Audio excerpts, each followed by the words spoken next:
नमस्कार। ज्ञानवर्धक इस चैनल में आपका बहुत बहुत स्वागत है। आप देख रहे हैं महाभारत के कथा को एपिसोड के रूप में। इसके पहले आपका सपोर्ट और स्नेह मिल रहा है, इसलिए आपका बहुत बहुत धन्यवाद। पिछले वीडियो में आपने देखा होगा कि भीम अब अपने पुत्र घटोत्कच के पीठ पर बैठकर जहां सालक टंकटी रहती थी उस अमराई तक पहुंच चुके हैं। सामने स्वागत के लिए ढोल नगाड़े बजते रहे। भीम सोच रहे थे कि आज मैंने ही सबको अपनी पीठ पर उठा उठाकर रास्ता पार करवाया था, अब मेरा पुत्र मुझे पीठ पर उठाकर कैसे तेज चल रहा है। भीम ने दूर से ही अपनी पत्नी सालक टंकटी को देखा। अब वह बूढ़ी हो चली थी। भीम को देखते ही सालक टंकटी ने भीम के बाहों को जोर से पकड़ रखा था। वह भीम के हाथों मुख शरीर को सहलाकर बगल में खड़े होकर जोर से 7-8 घूंसे पीठ पर जमा देती है। भीम को थोड़ा सा तनाव सा लगने लगता है। आंखें लाल हो गई होती है। वह फिर से मुख से भीम भीम कहते हुए दोनों हाथों की मुट्ठियां कसकर घूंसे लगाती है। भीम चुपचाप खड़ा रहता है। वह तनिक भी हिलता नहीं। अंत में मारना बंद करके सामने आ खड़ी हुई। उसके झुके हुए मुख को दोनों हाथों में लेकर ऊंचा करके आंखों से आंखें मिलाने लगी। उसकी आंखों में एकदम आंसू भर आए थे। भीम भीम कहते हुए रुआसी हो गई थी।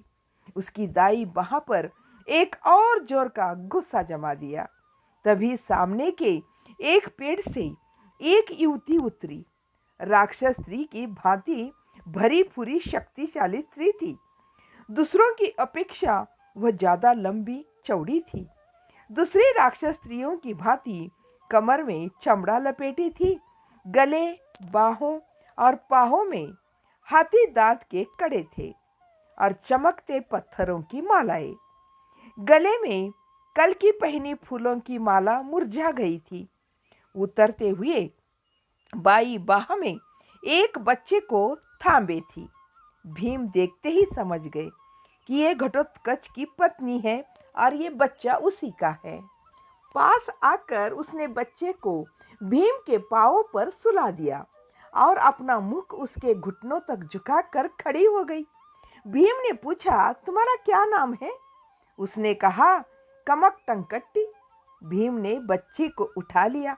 बच्चा खूब मोटा, ताजा और गोरा था और गठन तो ऐसी थी कि बाप जैसी। अभी 3-4 मास का ही रहा होगा वो। उसे गोद में उठाकर छाती से लगाकर उसकी पीठ सहलाते हुए भीम ने पूछा, इसका नाम क्या है? वह बोली, बरबरक। भीम थक सा गया था। स्नान करने की उसकी इच्छा हुई। उसी अमराई के कुछ दूर पर एक सरोवर के होने की बात उसको याद आई। भीम ने कहा, मैं नहाने जा रहा हूँ, चलो मैं भी चलती हूँ। कहकर सालक टंकटी भी साथ चलने लगी। रास्ते में दोनों भी चुप रहे। सूर्योदय हो गया था, प्रकाश भी फैल गया था। सरोवर के पास 20-30 राक्षस थे। वे सब सुबह उठकर मुख मर्जन के लिए आए हुए थे।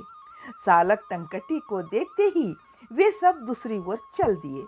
उसी ने एक नीम की टहनी तोड़कर उसके 2 भाग करके एक भीम को दी और दूसरे से स्वयं मांजने लगी।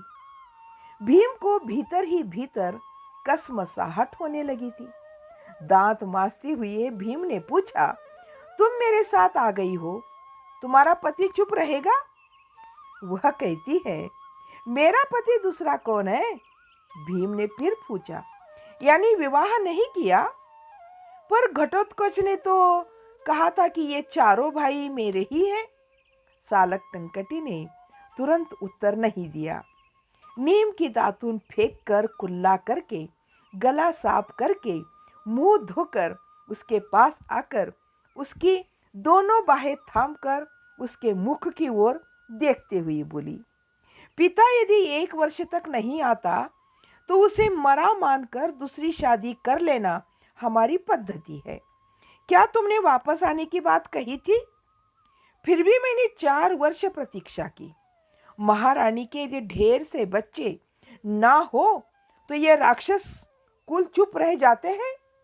फिर भी मैंने किसी से शादी नहीं की, यूं ही बुला लिया था। 4 बच्चे हुए, बस इतना ही।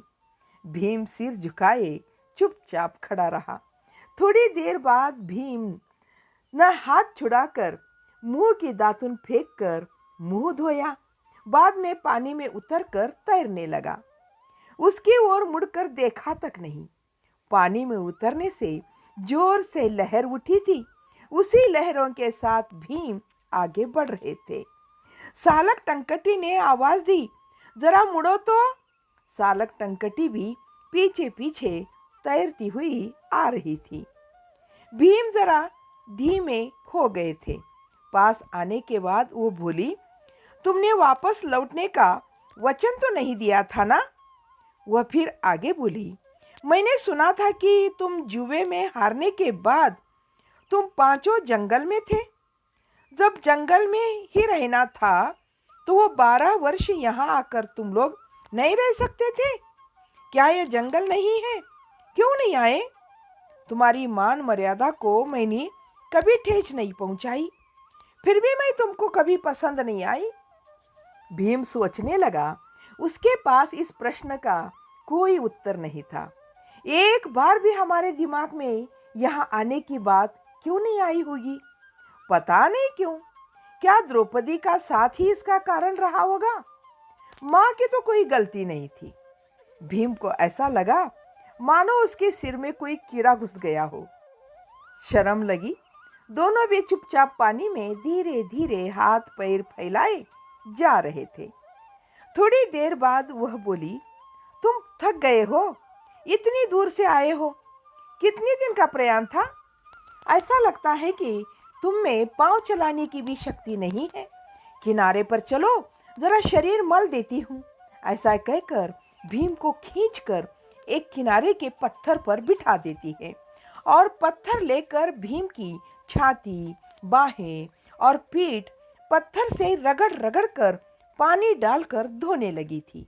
बाद में भीम को खड़ा करके उसके पांव, घुटने सब रगड़ कर धो लिए।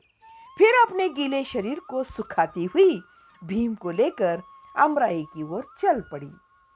अब इस कहानी के अगले भाग को अगले वीडियो में जरूर देखिएगा। तब तक के लिए जय हिंद, जय भारत।